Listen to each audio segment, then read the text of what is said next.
हाँ चलो सर, वो ठीक तो है मैं कनेक्टेड हूँ, बाकी बीच-बीच में डिस्कनेक्ट खुद से हो रहा है। ठीक है ठीक है। मैंने कहा कि इधर नॉर्थ पोल है, इधर साउथ पोल है, और हमने एक वायर इसके बीच में से इंसर्ट करके और यहाँ एक गैल्वेनोमीटर अपने कनेक्ट कर दिया। फिर मैं इसमें क्या करूँगा कि किसी तरीके की कोई बैटरी नहीं है, यहाँ पर इलेक्ट्रोमैग्नेटिक इंडक्शन की बात करी जा रही है, यानी कि मैग्नेट की वजह से इलेक्ट्रिसिटी जब प्रोड्यूस होती है। हमने क्या करा, हमने देखा कि ये नॉर्थ पोल है और ये साउथ पोल है।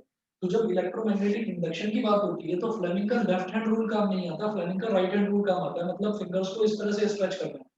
तो जब फिंगर्स को इस तरह से स्ट्रेच करा तो नॉर्थ पोल यहाँ पर है और साउथ पोल यहाँ पर है, तो मैग्नेटिक फील्ड हमेशा नॉर्थ से साउथ की तरफ जाता है। ठीक है, तो मैग्नेटिक फील्ड तो ऐसे हो गया नॉर्थ से साउथ की तरफ, और सोचो कि मैं इसको ऊपर की तरफ, मैं नीचे से वायर को ऊपर की तरफ ले जाता हूँ, नॉर्थ और साउथ पोल के बीच में जो ये थोड़ी सी गैलरी है, मैं इस गैलरी में से इसको नीचे से ऊपर की तरफ लेकर जाता हूँ। तो इसका मतलब क्या है कि मैंने फोर्स ऊपर की तरफ लगाई है, मैंने फोर्स ऐसे लगाई है ऊपर की तरफ। तो देखिएगा कि जब हमने इसको इस तरह से अरेंज करा अपनी फिंगर को, ठीक है, तो मैग्नेटिक फील्ड तो इस डायरेक्शन में, और थंब को मैं ऐसे करूंगा ऊपर की तरफ, तो मैग्नेटिक फील्ड नॉर्थ से साउथ की तरफ और थंब नीचे से ऊपर की तरफ, बिकॉज मैं वायर को नीचे से ऊपर हाथ से पकड़कर लेकर गया हूँ। तो जब मैंने इसको ऐसे करा तो मैं ये देखता हूँ कि जो मेरी सेंट्रल फिंगर है, सेंट्रल फिंगर अंदर की तरफ पॉइंट कर रही है। तो सेंट्रल फिंगर जब अंदर की तरफ पॉइंट कर रही है तो बेटा क्या हुआ, करंट का डायरेक्शन अंदर की तरफ हो गया, क्योंकि सेंट्रल फिंगर इंड्यूस्ड करंट बताती है, तो इंड्यूस्ड करंट हो गया अंदर की तरफ। फिर मैंने क्या करा कि अब इसको फोर्स ऊपर लगा रहा था, अब मैं इसको ऊपर लेकर गया। अब मैंने क्या करा, मैं इसको नीचे लेकर चला गया, यानी कि मैंने फोर्स लगाई नीचे की तरफ, मैं नीचे की तरफ फोर्स लगाई। तो जब हमने नीचे की तरफ फोर्स लगाई तब क्या होगा जरा देखिएगा। फिर से मैंने फ्लेमिंग का लेफ्ट राइट हैंड रूल लगाया, तो फोर्स नीचे की तरफ, मैग्नेटिक फील्ड नॉर्थ से साउथ की तरफ, तो मैग्नेटिक फील्ड इधर, और फोर्स नीचे की तरफ, तो थंब नीचे की तरफ और ये इंडेक्स फिंगर ये नॉर्थ से साउथ की तरफ, तो सेंट्रल फिंगर कहाँ, आगे की तरफ। इसका मतलब अब करंट जो है, अब करंट की डायरेक्शन आगे की तरफ हो जाएगी। तो हम ये कहते हैं कि जब भी कभी हम बात करेंगे एक चीज की, मान लीजिए मैंने वायर को यहाँ से पकड़ा, ठीक है, अगर आप देखो कि जैसे मान लीजिए कि एक जो मेरा ये हाथ है इसने पकड़ा एक पेडल साइकिल का, और दूसरे हाथ में दूसरा पेडल पकड़ा, और हमने क्या करा, ये हमारी इनिशियल पोजीशन है, हमने क्या करा, इस पेडल को ऐसे चलाया तो ये दूसरा वाला पेडल ऊपर उठकर आया, और ये वाला हाथ अब नीचे आ गया और ये वाला हाथ ऊपर आ गया, ये नीचे और ये ऊपर। तो पहले ये ऊपर था, अब ये वाला हाथ नीचे आ गया और ये वाला हाथ ऊपर आ गया। फिर मैंने क्या करा, मतलब मेरी हाफ साइकिल कंप्लीट हो गई, जो ऊपर था वो नीचे आ गया, जो नीचे था वो ऊपर आ गया। फिर मैंने वापस पूरा साइकिल कंप्लीट करी, तो पूरा साइकिल कंप्लीट करने पर मेरा जो ये वाला हाथ था ओरिजिनली यहीं पर था, यहीं आ गया, ये वाला हाथ ओरिजिनली यहाँ पर था, यहाँ आ गया। तो ऐसे करके जब मैं वापस ओरिजिनल पोजीशन में आया, इनिशियल पोजीशन में आया, तो हमने ये कहा कि we have completed one cycle, मैंने एक साइकिल कंप्लीट कर दी।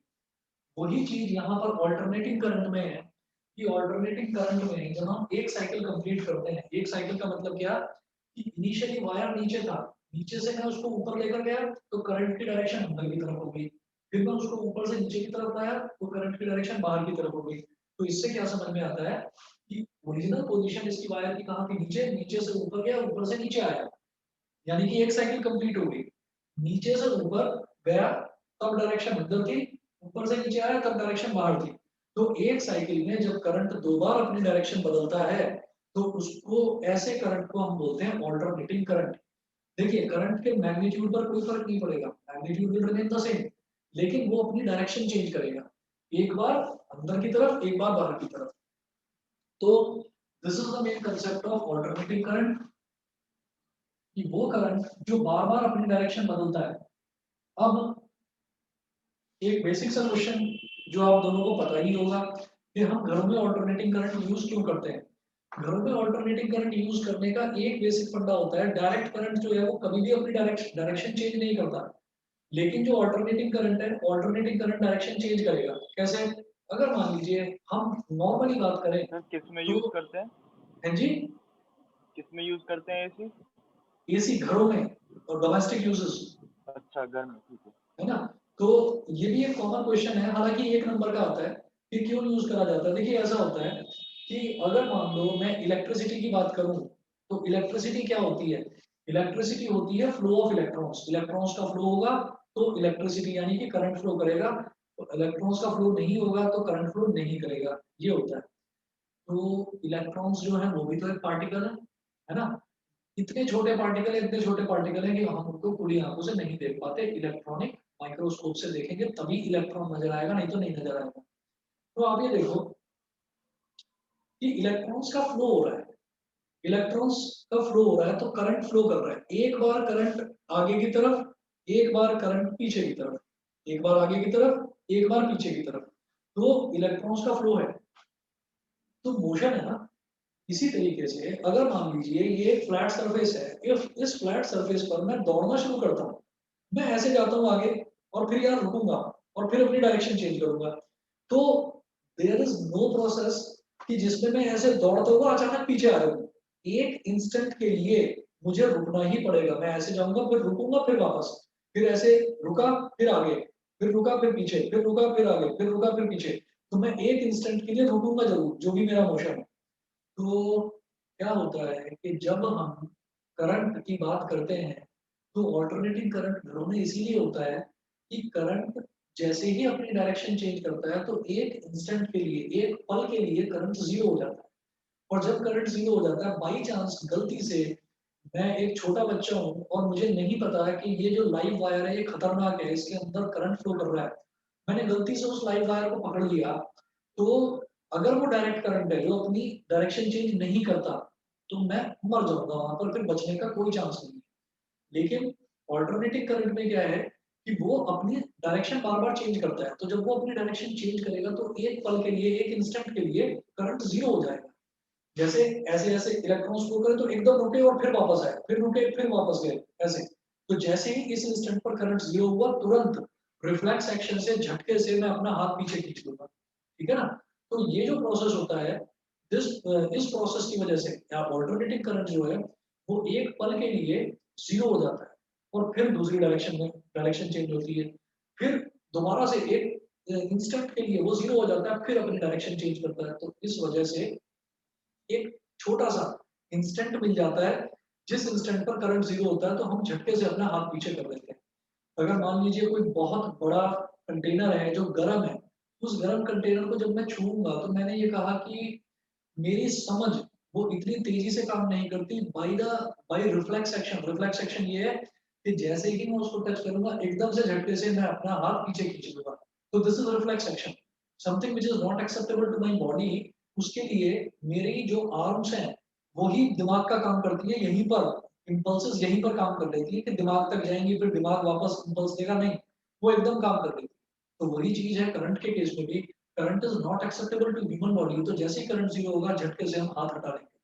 तो इसीलिए डायरेक्ट करंट में इंसान चिपक जाता है। सुना होगा आपने कि करंट की वजह से इंसान, एक आदमी की चिपक कर मौत हो गई, कि वो करंट था उस वायर में, वो चिपक गया और मर गया, ठीक। और दूसरा होता है करंट का झटका।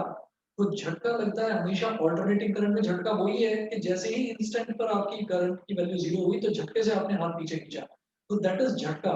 एंड दैट झटका इज ऑफ ऑल्टरनेटिंग करंट। तो ऑल्टरनेटिंग करंट जो है, ऑल्टरनेटिंग करंट में आपको हमेशा झटका लगता है और डायरेक्ट करंट में हमेशा चिपक जाते हैं, अनटिल एंड अनलेस वायर जो है उसमें करंट जो है, करंट का फ्लो खत्म ना हो जाए, कि आपने उसको स्विच को ही ऑफ कर दिया तो डायरेक्ट करंट में बच सकता है इंसान, नहीं तो इंसान नहीं बचता, ठीक है। तो ऑल्टरनेटिव करंट के बेनिफिट्स ये हैं। और इसी चीज को हम जब डायग्रामेटिकली बताते हैं तो डायग्रामेटिकली इस तरीके से बताएंगे, देखिएगा।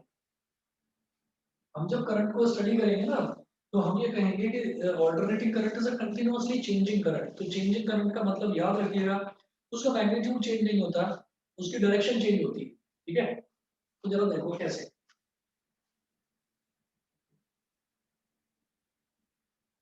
ये एक्स एक्सिस सर है, वीडियो आउट ऑफ फोकस हो गई थी, अब सही हो गई। ठीक है, अच्छा। हमने बोला कि एक मैं टाइम एक्सिस ले रहा हूँ, मतलब एक्स एक्सिस को, जो हॉरिजॉन्टल हमारी एक्स एक्सिस है उसको हम यहाँ पर टाइम एक्सिस लेंगे, क्योंकि हमें ऑल्टरनेटिंग करंट की डेफिनेशन तो समझ में आ गई ये टाइम के साथ जो चेंज होता रहता है उसको मैं ऑल्टरनेटिंग करंट बोलता हूँ। एनीथिंग विच इज चेंजिंग, तो वो जब हम कहते हैं ना कोई चीज बदल रही है तो वो बदल रही है, वो टाइम के साथ बदल रही है, तो विद रिस्पेक्ट टू टाइम लिया जाएगा। यहाँ पर मैं मेंशन करूंगा बेटा इधर DC, DC stands for direct current, और यहाँ मैं एक और टाइम एक्सेस बनाऊंगा, इसको मैं बोलूंगा AC, and AC stands for alternating current. अब देखिएगा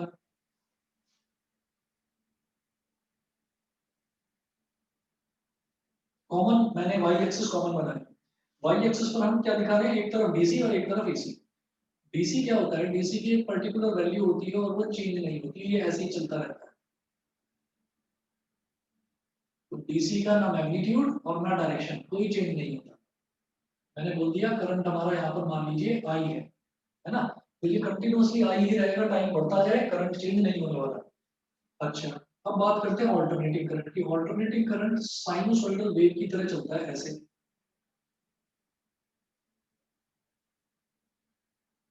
ठीक। तो करंट जब जीरो से स्टार्ट हुआ तो अपनी एक मैक्सिमम वैल्यू पर पहुंचेगा, फिर उसके बाद घटेगा और घट के फिर जीरो पर आएगा, फिर नेगेटिव डायरेक्शन। नेगेटिव का मतलब ये नहीं है कि करंट नेगेटिव हो गया, ये नेगेटिव का मतलब ये है कि करंट ने अपनी डायरेक्शन चेंज कर दी, डायरेक्शन चेंज करके फिर वो अपनी पीक वैल्यू पर पहुंचा और फिर उसके बाद फिर से जीरो हो गया, ठीक। तो ये जो हमारा वेव फॉर्म है, ये हो गया ऑल्टरनेटिंग करंट के लिए, ये हो गया डायरेक्ट करंट के लिए।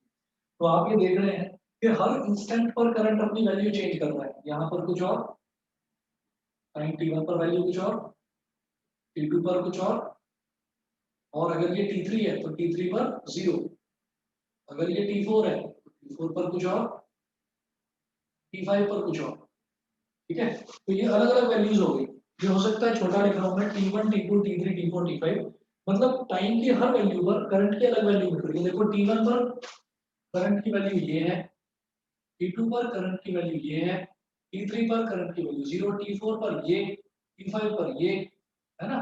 तो विद टाइम करंट कंटिन्यूअसली अपने आप को चेंज कर रहा है, तो इसको हम बोलते हैं ऑल्टरनेटिंग करंट, ठीक है। अब हम ये कहेंगे कि ये एक ऑल्टरनेटिंग करंट की जो वेव होती है वो एक साइन वेव होती है, ऑल्टरनेटिंग करंट की जो वेव होती है वो साइन वेव होती है।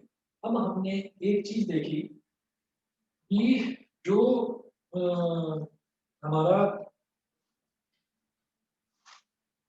ईएमएफ होता है, ईएमएफ लगातार चेंज होगा, तो वो किस तरह से चेंज होगा ये देखिए, E is equal to E naught sine omega T, इस तरह से चेंज होता है, E is equal to E naught sine omega T. अब E naught sine omega t का मतलब क्या है, ये क्या नया एक्सप्रेशन आ गया, ये मुझे नहीं आया समझ में, जरा देखते हैं। देखिए हम ये कहेंगे कि जब भी हम फ्रीक्वेंसी की बात करेंगे, है ना, तो फ्रीक्वेंसी ऐसा होता है कि हम ये जानते हैं कि इंडिया में, हम अगर इंडिया की बात करें तो इंडिया में जो फ्रीक्वेंसी होती है ना करंट की फ्रीक्वेंसी होती है ऑल्टरनेटिंग करंट की 50 हर्ट्ज। 50 हर्ट्ज का मतलब क्या हुआ, 50 वाइब्रेशंस पर सेकेंड, है ना। और यहाँ पर वाइब्रेशंस क्या होगी, वाइब्रेशन यही होगी कि करंट का एक डायरेक्शन में जाना और दूसरे डायरेक्शन में जाना, तो इसको हम बोलेंगे 50 साइकिल्स पर सेकंड। तो जो फ्रीक्वेंसी होती है वो होती है करंट की 50 हर्ट्ज। 50 हर्ट्ज यानी कि साइकिल्स, साइकिल्स का मतलब ये है कि अगर मान लीजिए हम ये कहते हैं कि ये अपनी वैल्यू को रिपीट कर रहा है बार बार, है ना, ये वैल्यू को रिपीट कर रहा है ऑल्टरनेटिंग करंट। ऐसा नहीं हो रहा है कि ये चेंज हो रहा है तो चेंज हो गया भाई तू बढ़ता ही चला जा करंट, या तो चेंज हो रहा है तो भाई तू चेंज होकर घटता ही चला जा। लेकिन ये क्या कर रहा है, ये एक ही वैल्यू में बार बार गोल गोल चक्कर लगा रहा है, किस तरह से, ये वैल्यू जीरो हुई, जीरो के बाद में ये पॉजिटिव अपनी मैक्सिमम वैल्यू पर पहुंची, फिर जीरो हुई, फिर अपनी दूसरी डायरेक्शन में मैक्सिमम वैल्यू पर पहुंची, फिर जीरो हुई, और ये जो एक साइकिल हुई, इस साइकिल के बाद again the same cycle is repeating, इसके बाद again the same cycle is repeating. तो इसका मतलब यहाँ पर सेम साइकिल बार बार रिपीट हो रही है। तो इसलिए मैंने इसको कंपेयर करा किसके साथ, जो हमने मैकेनिक्स में पढ़ा यूनिफॉर्म सर्कुलर मोशन, हमने इसको यूनिफॉर्म सर्कुलर मोशन के साथ कंपेयर करा। यूनिफॉर्म सर्कुलर मोशन क्या होता है भाई? ये होता है कि आप यहाँ से स्टार्ट हुए, आप घूम फिर करके यहाँ आ गए, फिर आपने एक चक्कर काटा, घूम फिर करके यहाँ पर आ गए। वही काम ये साइन वेव करती है। यहाँ से स्टार्ट हुई जीरो से, घूम फिर कर फिर जीरो पर आ गई, फिर सेम तरीके से सेम पैटर्न। तो सेम पैटर्न पर जब कोई मोशन चलता रहता है चलता रहता है चलता रहता है, तो हम उसको बोलते हैं पीरियोडिक ऑसिलेशन। Periodic oscillation. तो वही चीज यहाँ पर है कि जब मैं इसको एक सर्कुलर मोशन से कंपेयर करूंगा, तो सर्कुलर मोशन में यहां से यहां तक, मान लीजिए यहां से यहां तक हमारा एंगुलर डिस्प्लेसमेंट हो गया बेटा theta.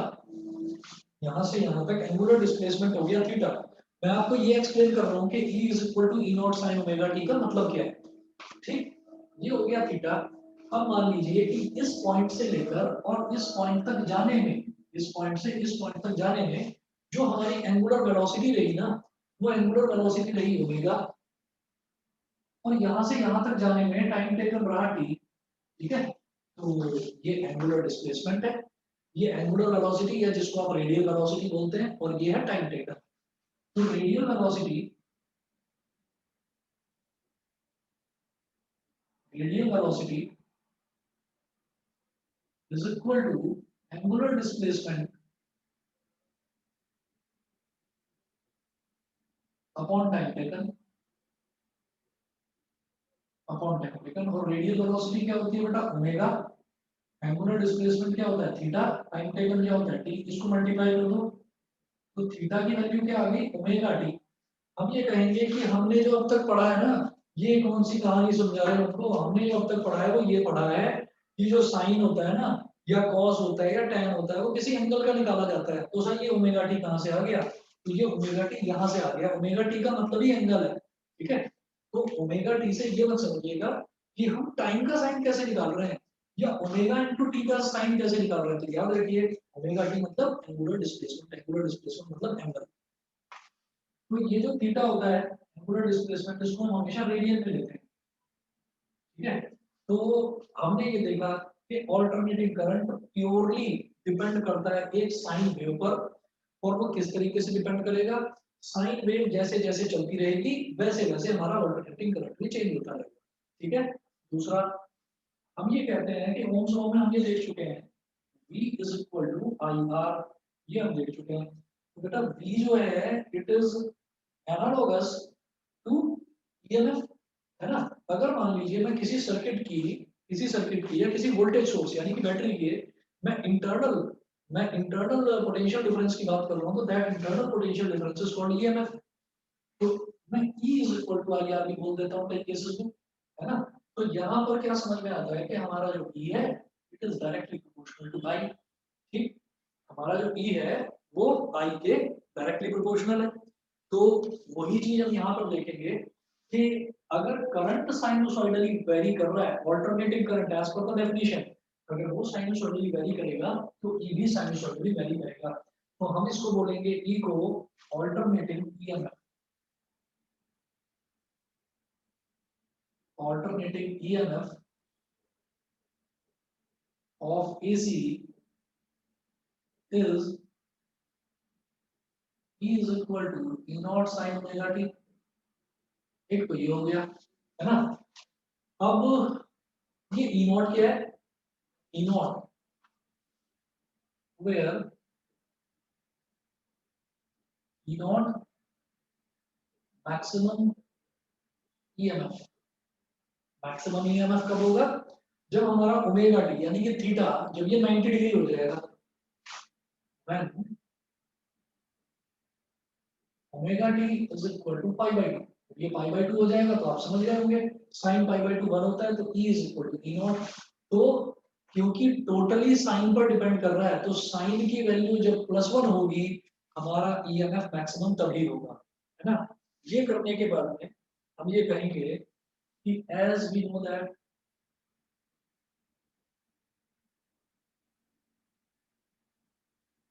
I is equal to E upon R, it implies that I is equal to E की जगह ये वैल्यू डालिए E naught sine omega t, naught sine omega t upon R। तो I is equal to E naught upon R into sine omega t, और E naught upon R को ही हम I not बोल देते हैं।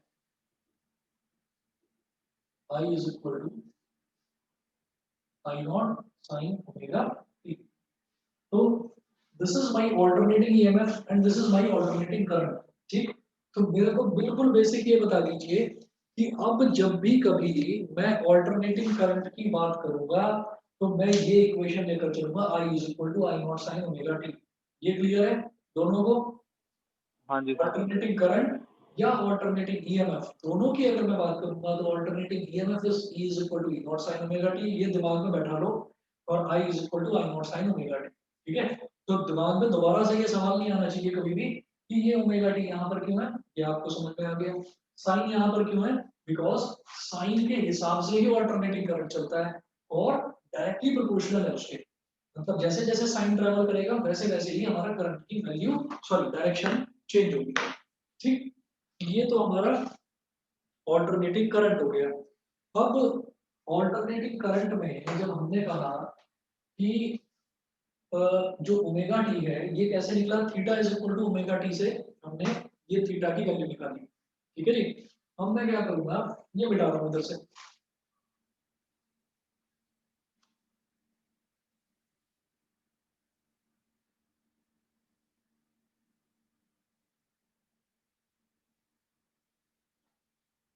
तो हम ये बोलते हैं सर्कुलर मोशन की बात करेंगे दोबारा से, वो मैं इस वजह से बताऊंगा क्योंकि वो चीज आप पढ़ चुके हैं।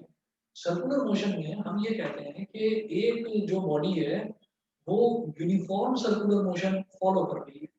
यूनिफॉर्म सर्कुलर मोशन का मतलब क्या है, एक ही जैसा सर्कुलर मोशन, मतलब गोल गोल गोल गोल गोल गोल गोल गोल घूमे जा रही है। तो हम ये कहेंगे कि भाई ये जो है ना इसका मैं एक टाइम पीरियड निकालूंगा। तो टाइम पीरियड जैसा कि आपने सिंपल हार्मोनिक मोशन में भी पढ़ा होगा कि जब बॉडी एक तरीके का मोशन फॉलो करती है, जैसे कि करंट एक तरीके का मोशन फॉलो कर रहा है ऑल्टरनेटिंग करंट, तो वो एक टाइम के बाद अपने आप को रिपीट करने लगता है। तो वो जो टाइम ड्यूरेशन होता है उसी को हम बोल देते हैं टाइम पीरियड। ये जो टाइम पीरियड है कैपिटल टी बोल देते हैं इसको। तो इस टाइम पीरियड के बाद ये जो ऑल्टरनेटिंग करंट है ये अपना same motion same path repeat करेगा। तो अगर मान लीजिए हम यहाँ पर बात करते हैं टाइम पीरियड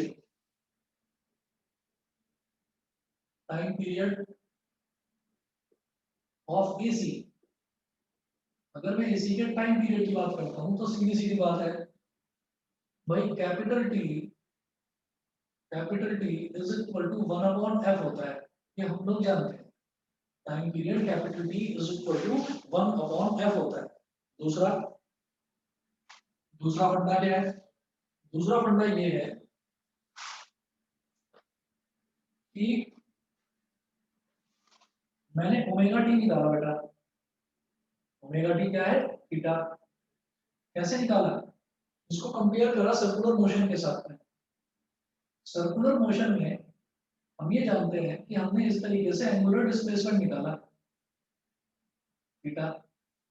तो ये एंगुलर डिस्प्लेसमेंट मैंने निकाला, लेकिन मैं किस चीज के लिए निकालना चाहता हूँ, मैं एक कंप्लीट साइकिल के लिए निकालना चाहता हूँ कि वो एक रिवॉल्यूशन कितनी देर में कंप्लीट हो जाता है। तो जो एक रिवॉल्यूशन है, एक रिवॉल्यूशन का मतलब हो गया बेटा क्या, थीटा की वैल्यू कितनी हो जाएगी, फॉर वन कंप्लीट साइकिल,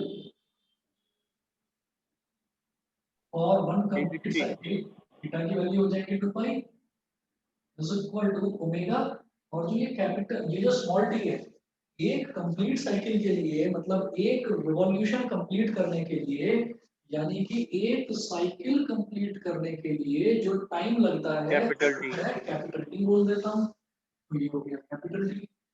ठीक है, ये कैपिटल टी हो गया। अब हम इसको क्या कर सकते हैं, ओमेगा नीचे आ जाएगा। तो capital t is equal to 2 pi upon omega. तो एक चीज तो ये हो गई, ये तो हो गया टाइम पीरियड किसका, ये टाइम पीरियड हो गया ऑल्टरनेटिंग करंट का। फिर अगर हमसे ये कहा जाए कि आप फ्रीक्वेंसी निकालिए एसी की, फ्रीक्वेंसी ऑफ एसी।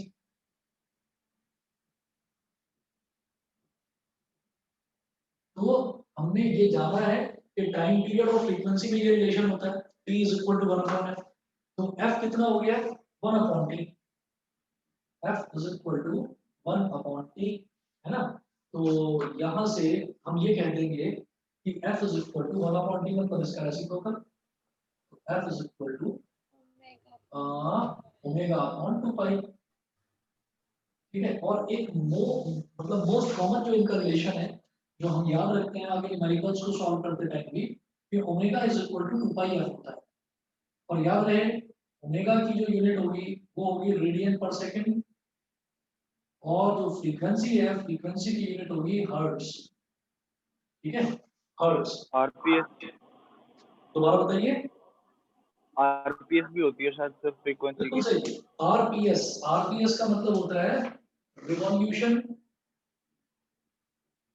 रिवॉल्यूशन पर सेकंड, रिवॉल्यूशन पर सेकंड, इसको भी हम हर्ट्ज ही बोलते हैं। एक्चुअली फ्रीक्वेंसी होती क्या है, फ्रीक्वेंसी होती है number of revolutions completed in 1 second, number of revolutions completed in 1 second. तो वो क्या हो गया, नंबर ऑफ रिवॉल्यूशंस पर सेकंड। तो आरपीएस, ये भी, इसको भी हम हर्ट्ज ही बोलते हैं। ठीक है ना। तो अगर मान लीजिए कहीं पर रिवॉल्यूशन पर मिनट दे रखा है कि 1 मिनट में इतने रिवॉल्यूशन, तो 1 सेकंड में कितने हैं वो आप यूनिटरी मेथड से कैलकुलेट कर सकते हो। और करने के बाद में फिर आप सीधे सीधे फ्रीक्वेंसी निकाल सकते हैं। फ्रीक्वेंसी अगर आपके पास आ गई तो आप जो इसकी रेडियल फ्रीक्वेंसी है, रेडियल वेलोसिटी, वो निकाल सकते हैं। वो निकालने के बाद आप करंट निकाल सकते हैं। तो इन चीजों की जरूरत पड़ेगी इस चैप्टर में। बताइए जी, इतना क्लियर है? हाँ जी सर। ठीक है। अच्छा, इसके बाद अगला टॉपिक जो है वो ये है कि एवरेज वैल्यू जो होती है ना एसी की ओवर अ कंप्लीट साइकिल, वो जीरो होती है। अब इस चीज को प्रूव करना है। जैसे मान लीजिए यहाँ से ये ऑल्टरनेटिंग करंट शुरू हुआ तो ये जीरो था, यहाँ से और फिर फाइनली जीरो हो गया। तो मैं ये कहूंगा कि over a complete cycle average value zero होगी। आप कहोगे नहीं जी इधर मैक्सिमम भी तो हुआ है, तो हम कहेंगे जितना इधर मैक्सिमम हुआ उतना यहाँ मिनिमम भी हो गया। तो पॉजिटिव नेगेटिव काट देगा, अगला पॉजिटिव नेगेटिव काट देगा, अगला पॉजिटिव, मतलब जितनी पॉजिटिव वैल्यूज उसने ली ना, उसने कॉरस्पॉन्डिंगली उतनी ही नेगेटिव वैल्यूज भी लेगी। तो वो सारी पॉजिटिव वैल्यूज और सारी नेगेटिव वैल्यूज का जब हम सम अप करेंगे तो वो ओवरऑल जीरो हो जाएगा। तो एक इसमें ये चीज पूछी जाती है कि आप ये बताइए कि average value of AC over one complete cycle is zero, ये बताना है। मैं ये बिठाकर इधर बताता हूँ।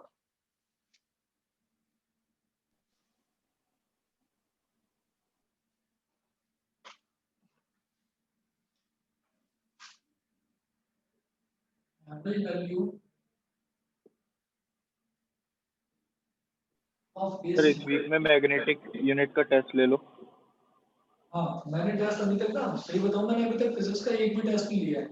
तो मैं टेस्ट का प्लान कर रहा था, मैं कर रहा था, तो मैं बताऊंगा आपको बीच में ना, एक टेस्ट ठीक लूंगा। है सर। हाँ, average value of AC over a complete cycle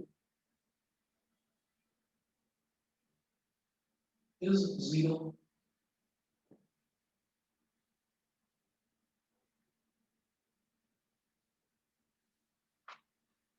average value of AC over a complete cycle is zero. इसको किस तरीके से हम प्रूव करेंगे, ये देखिएगा। We know that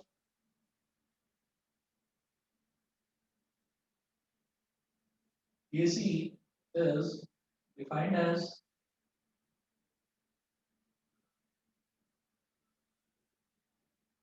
I is equal to I naught sin omega t। ठीक है, I is equal to I naught sin omega t। अब अगर मैं चार्ज की वैल्यू निकालना चाहूँ, है ना, तो हम ये कहेंगे कि small charge that flows in AC, ये स्मॉल चार्ज हो जाएगा dq is equal to I dt।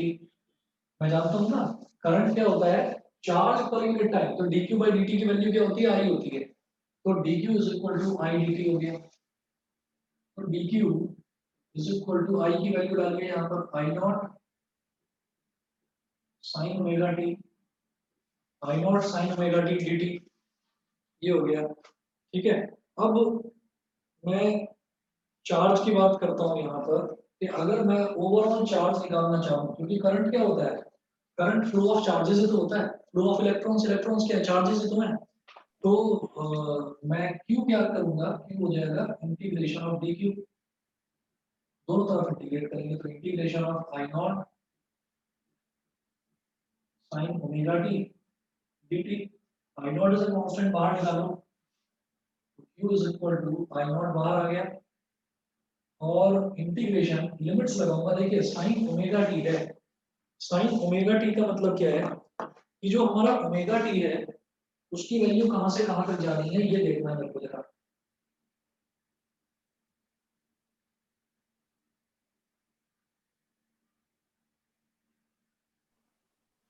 0 से 2 पाई जाने चाहिए सर। बिल्कुल सही कह रहे हैं, थीटा की वैल्यू। 0 से 2 पाई थीटा की वैल्यू रहेगी, लेकिन ओमेगा टी की वैल्यू मैं किस तरीके से निकालूंगा,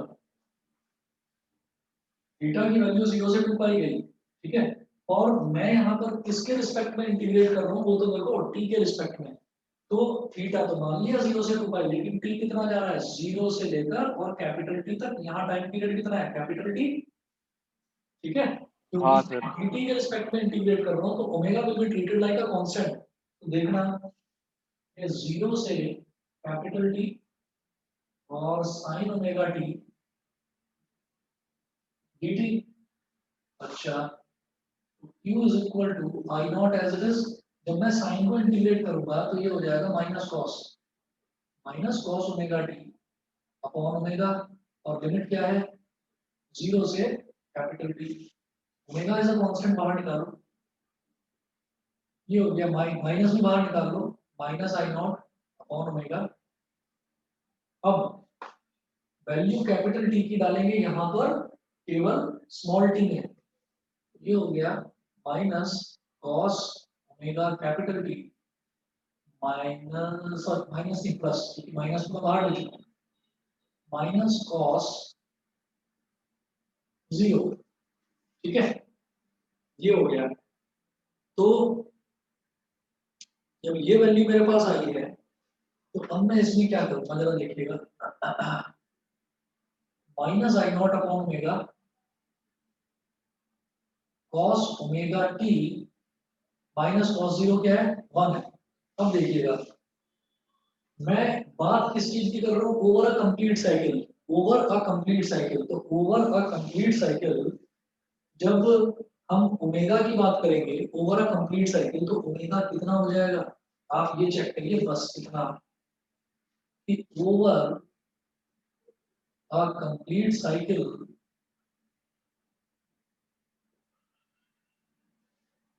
over a complete cycle theta is equal to क्या होता है ओमेगा कैपिटल टी, और थीटा की वैल्यू क्या होती है, थीटा की वैल्यू होती है बेटा 2 पाई, तो 2 pi is equal to omega t, और टी इधर आ गया तो 2 pi upon capital t is equal to omega.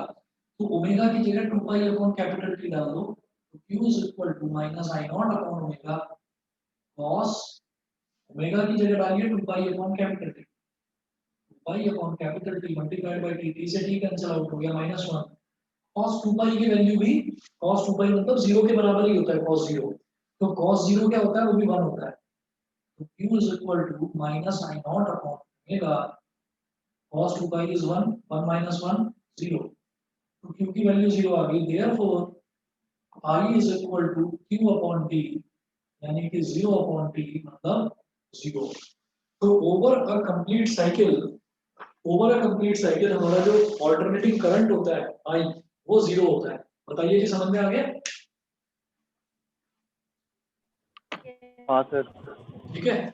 चलिए जी फिर इतना ही करते हैं, और मैं कोशिश करूंगा कल भी क्लास लेने की, हालांकि मैं एक दो बार से एक्स्ट्रा क्लास ले नहीं पा रहा हूँ, मैं देखता हूँ कि कल मैं क्लास ले पाऊँ तो मैं आपको बता दूंगा, और क्लास होगी तो वही होगी दोपहर में 1:30 पर, 1:30 या 2।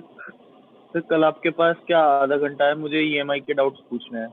हाँ तुमने भेजा था, मैं देख नहीं पाया, ठीक है, मैं थ्रू आउट द डे कभी भी टाइम निकाल के तुम्हें बता दूंगा, छुट्टी होगी ना स्कूल की तो, हाँ कल तो छुट्टी है, कल परसों छुट्टी है। ठीक है। और आकृति तुम्हारी भी छुट्टी है कल स्कूल की, हाँ जी सर।